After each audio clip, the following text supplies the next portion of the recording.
Hello and welcome to another episode of Sandy Killer Projects. In this episode, I'm going to show you how to change the oil in the transmission for the 2014 Chevy Spark that we have.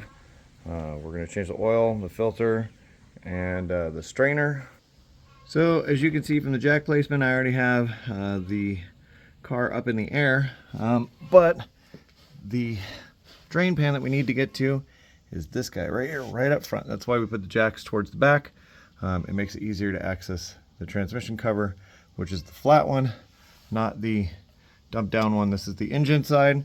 So this is actually the drain screw on it. Strangely, they put it on the wrong side because if you're going to lift up a car and do the transmission fluid change out without doing the filter, there'd be no reason to have a plug on the front end of it. And even if you were to pick it up with a lift, this doesn't really make a whole lot of sense. Okay, so first thing I'm going to do on the change out, obviously put a drain pan underneath it. Then I'm going to start removing and loosening the screws. All the screws on the cover are a 10 millimeter. There's like 12 of them. What I do is I remove the rearmost bolts, which is why you can see it's starting to drip right now. Then I loosen these as I move forward. That gives me the ability to take the cover and drop it down towards the back, which is the direction that the transmission is leaning towards. That gives you less chance of making a giant mess with the transmission fluid as it comes out. So as you can see, all I've done is started to loosen the screws. This is allowing the fluid to come from the pan more. I'm going to loosen these back ones down a bit more so that it makes some space, and then I'll break it loose. And there we go. Now it's draining out. Alright, so once most of the transmission fluid is out, just take the rest of the bolts off. Remember that inside of here is still going to be some fluid, so as you bring it down, you're going to want to bring it down this way so the fluid spills out of the pan. Alright, so once you get the pan cover down, there are a couple of different setups for how these work. Some of them have a gasket inside of them, which this one appears to. Some of them don't. I didn't expect this one to actually have a gasket in it because most of them don't. Also, these guys right here are magnets to collect garbage and debris that comes out of the transmission. This is a good way to check to see how bad your transmission is performing. Okay, so that flat plate right there, a lot of people call this the filter, but this is actually your strainer. The strainer could be full of stuff, and that might be part of the reason why the fluid is not pumping up to where it's got to go and shifting this transmission properly. Okay, so the 3 bolts that hold this thing in, the strainer, are 10 millimeters also. Once you get them all out, there's a connection point on one end, and you're going to pop it down from that. Comes out really easy. These don't have that much pressure on them. Nothing in your bottom side of your transmission here is going to be overly torqued. Otherwise, it causes problems with seals and how other things work. Just for reference, the position of the filter is actually down here, underneath, along the side. Very difficult to get to. I can barely get my hand down inside here. There's a second way to get to it. So if you remove the one 10 millimeter bolt that's right here and push this piece of plastic back, you can actually make an opening for where you have to go to get to the filter. The filter sits roughly where my fingers are in height, and it sits in a cover that looks like this. This is actually a transmission filter. The reason why it has a blade on one side is because it goes in and locks into position, and then you put the bolt in on the other side, which is also 10 millimeters. So far, everything on this job is 10 millimeter.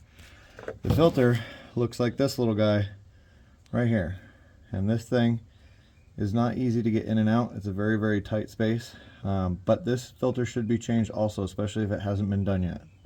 Alright, so I have the filter back up in. I've got the strainer starting to go back in.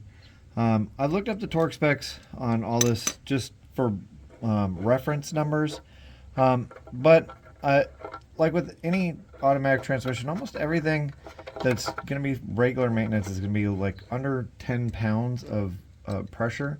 So generally for a mechanic like me, this is what we just use the term snug. So you're going to take these, you're going to put them down, you're going to just get them to where they just start to tighten up, and that's going to be it.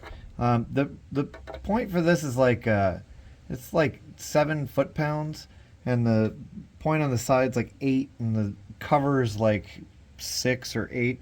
The numbers are so low that if you were to actually crank down on any of this stuff, you just bend stuff. All right, so here's the oil pan all cleaned up.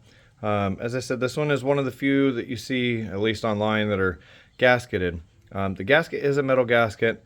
It's not really set up for like a crush gasket.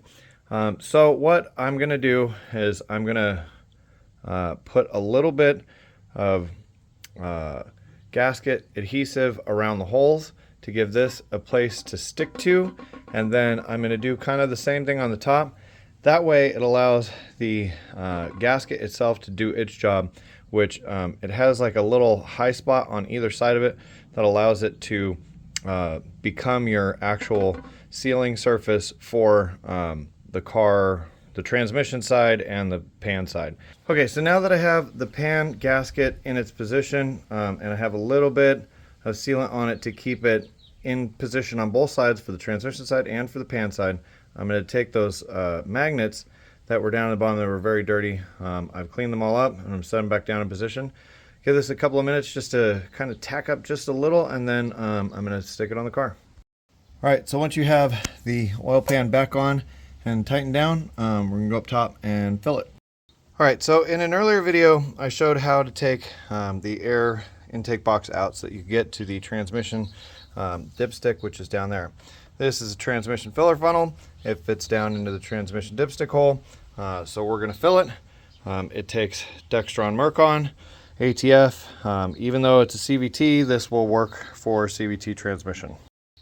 Okay, so the CVT7 transmission, which is what comes in almost every one of these, is 6.1 quarts to fill completely up. But you have a torque converter in there, and torque converter takes 1 to 2 quarts out of the equation. So what I'm going to do is I'm going to fill it with about 4 quarts, and as I get done, I'm going to put the car back on the ground, and I'm going to check to make sure that the 4 quarts is enough, which it probably won't be, and then I'll just keep adding until I get into the range where I need to be. All right, so I've filled it up with about 4 quarts, and I've taken the dipstick out and checking it, and as you can see, the fluid's actually showing that's really high at the moment.